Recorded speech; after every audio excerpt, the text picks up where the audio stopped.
asked a couple of times, and that's how I actually got into the auto parts industry and into the business. So that, I guess, is sort of like a wider history about my employment and interest background. So, kind of as I was young, I've always been interested in cars, automobiles, motorcycles, trains, things like that. And initially, when I was about, I guess, 18, that 20 range, I decided I wanted to be a auto mechanic. So I was going to school for it at the local community college. And if you are interested in being an auto tech, I highly recommend, instead of looking at any of the like for-profit schools, which I know people that have come out of them. They're not bad. They just charge a lot of money. I recommend that you look at your local community college program.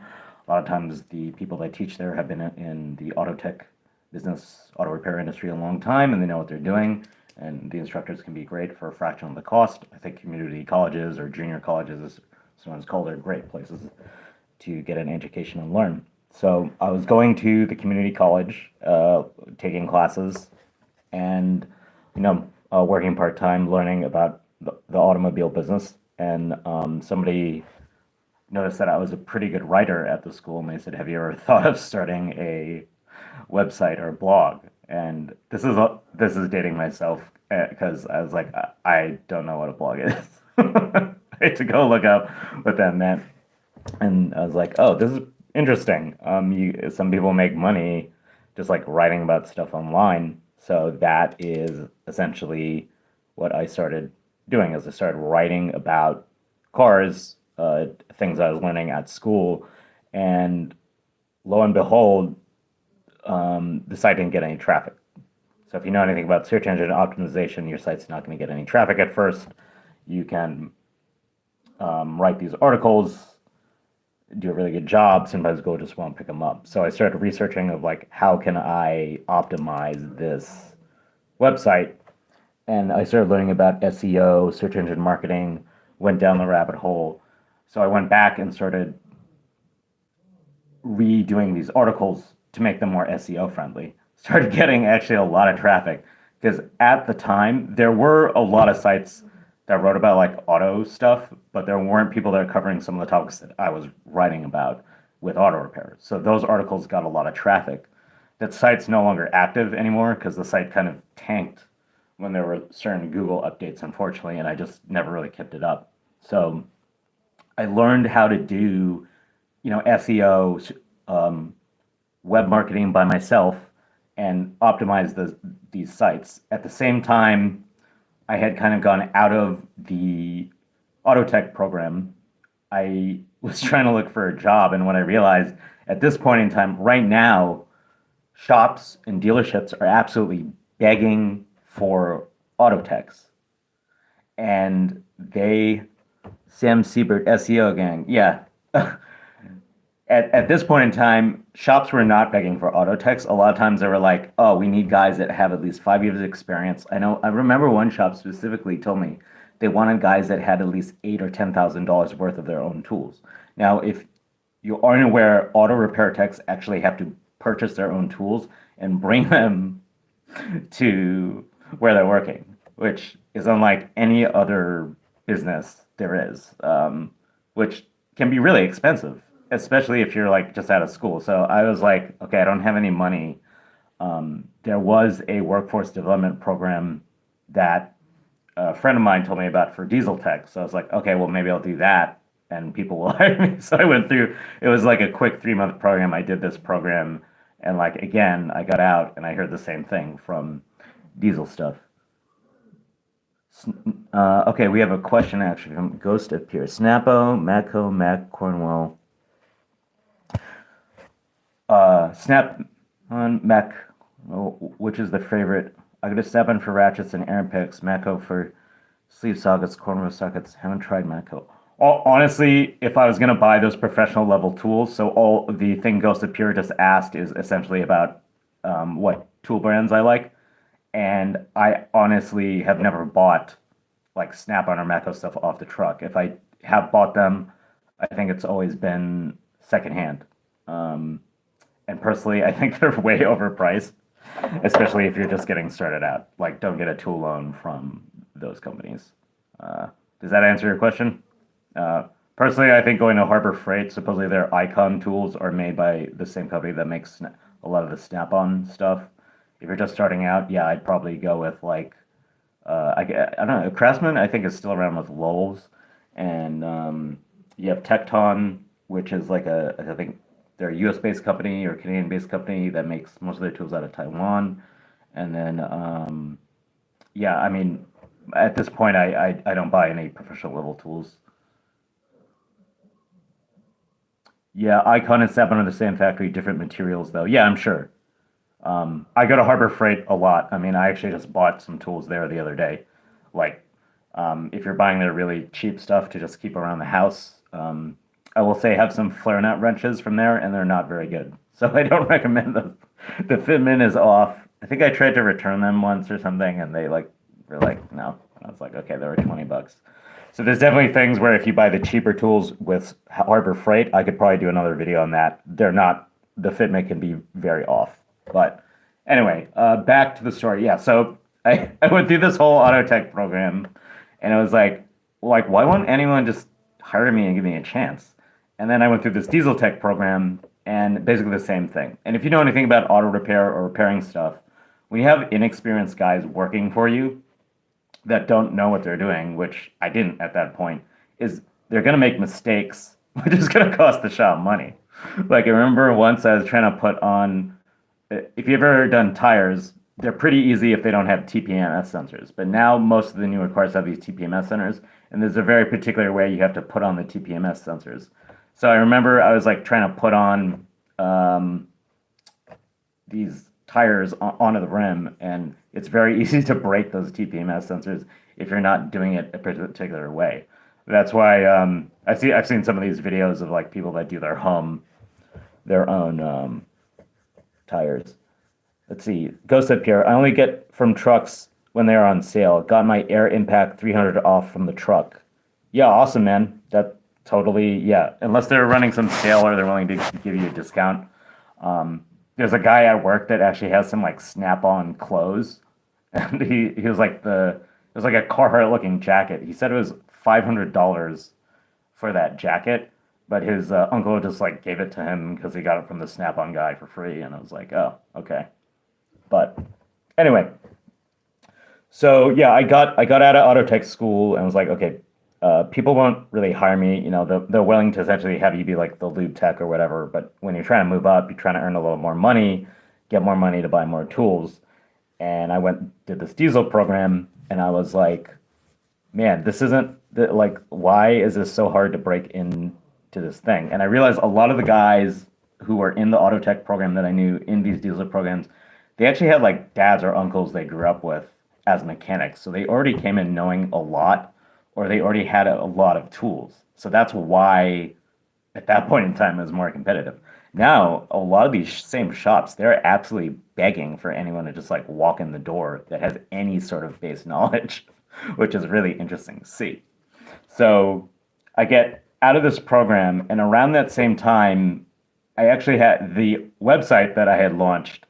It was actually earning a lot of money in affiliates. I had launched a few different websites, and this is before Google cracked down on this stuff. Google was able to essentially, you were able to game Google a lot better in those days. You could keyword stuff. You could say, hey, you do more sort of gray hat, black hat stuff, which I was doing SEO wise.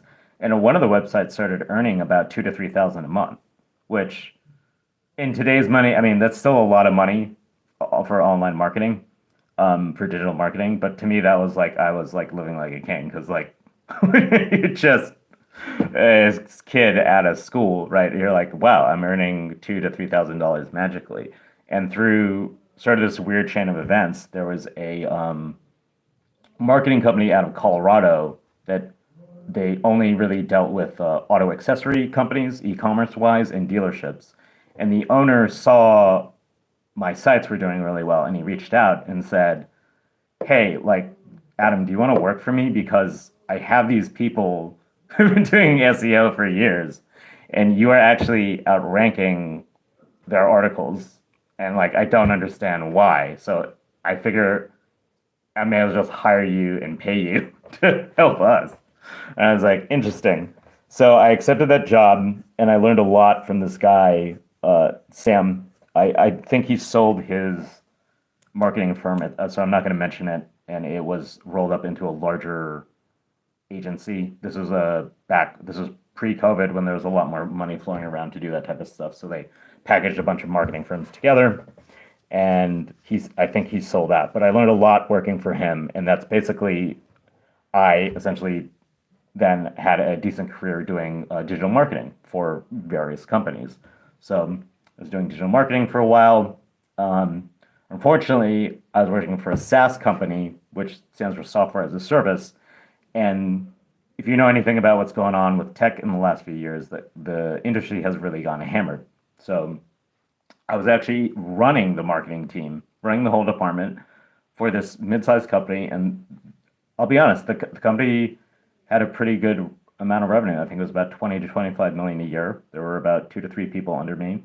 And unfortunately, the CEO just called me in one day and said, "Hey, Adam, we unfortunately have to lay you off because we've lost a couple of customers and I have to essentially lay off the most expensive employees. And since you're running the marketing department, you're one of our more expensive employees." So there are 15 people that were laid off that same week. And that's just how tech is right now. So for a while, I was trying to get back into the marketing game. And then I realized, yeah, the job market right now is really terrible. If anybody is aware, you can go on YouTube and see there's tons of people talking about how bad the tech job market is. I see those videos pop up in my YouTube feed all the time, and it's the reality, it's true. So I thought, okay, well, I know I could go back to being a tech. I don't actually have that many tools to do that right now. I do have a Harbor Freight toolbox. One of they're actually pretty good quality. Maybe if Ghost of Pure is still on here, they're pretty good quality toolboxes if you go there and you're just getting started or for their home use. And I've seen a lot of guys at shops that have them too. So I was like, okay, well, I have a certain number of tools. I would probably need to buy like $3,000 to $5,000 worth of tools though if I'm actually going to go back into being a tech. And then I realized, hey, why don't I just talk with some of the auto parts places around here? So I had applied to a few. I didn't hear back from some of them.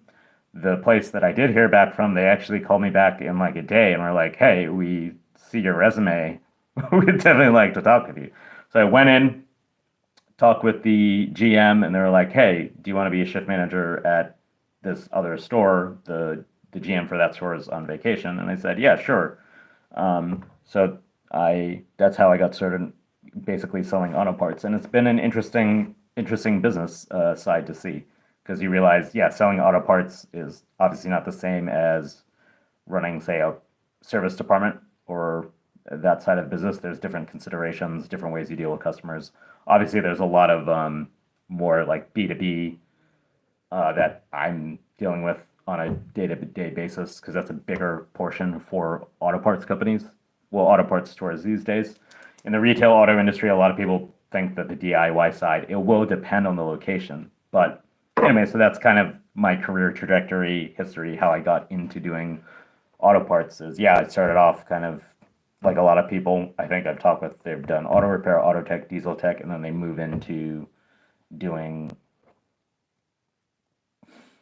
doing auto parts eventually through for some things. And a lot of the like knowledgeable, good people within the company, they typically were working somewhere in the auto repair industry at some point. So that could be a service advisor, auto repair tech, um, you know, maybe a lube guy, things like that. So we have a few. I know there's a few guys that used to be in the detailing part of the business, which is pretty big.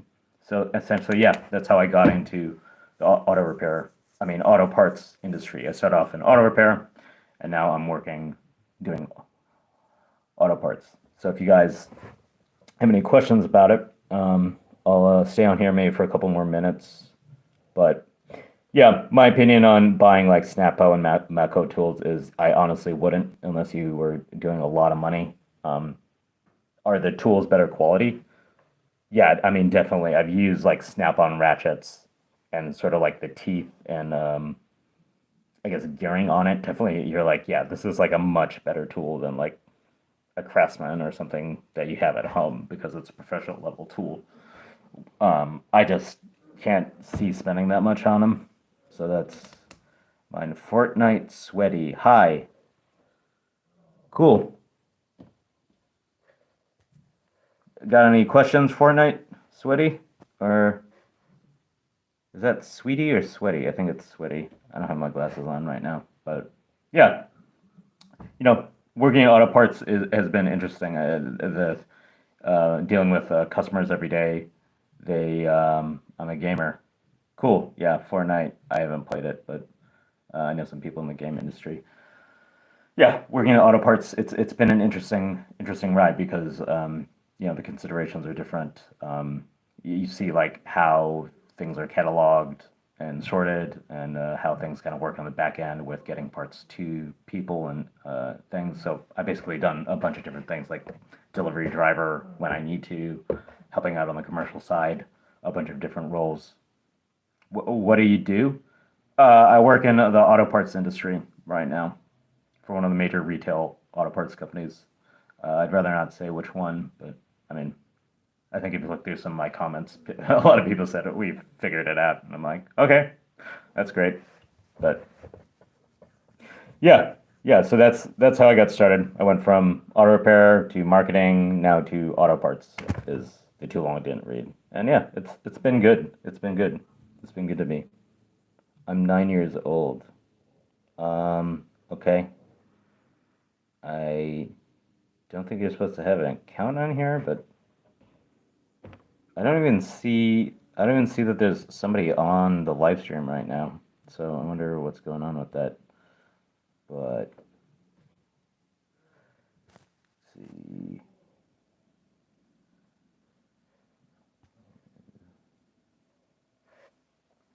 But yeah, I like working in auto parts. If you guys have questions about it, let me know. It's definitely easier than working as a tech.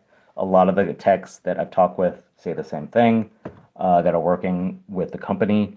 A lot of It's interesting to see a lot of the shops that I've delivered to. They'll say, "Hey, do you know anyone who is like got some auto repair experience and maybe they want to work here as a tech?" And it's like, I mean, technically I do, and then they'll beg you to come work for them, and you kind of ask what their pay and their benefits or their schedule is, and it's like, this sounds terrible, honestly. I don't know if I want to get back into it. Someone asked me, a subscriber asked me the other day, what would it take if you were interested to get back, or what would they recommend? Well, it was another subscriber, and uh, what's the question here? Do you know how to do a lot stuff a lot like a lot, or not sure what that question means.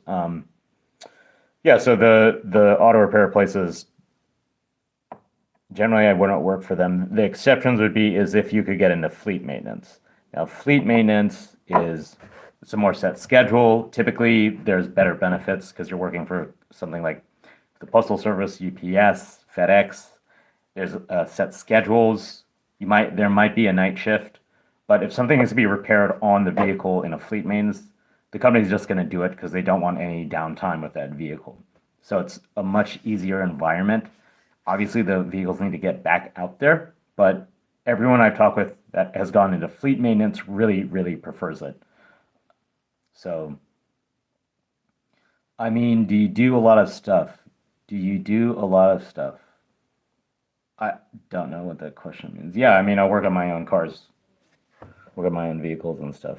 But anyway, probably gonna cut the stream here. But if you guys have any other questions for me, please let me know. And yeah, I'll catch you in the next live stream, next video.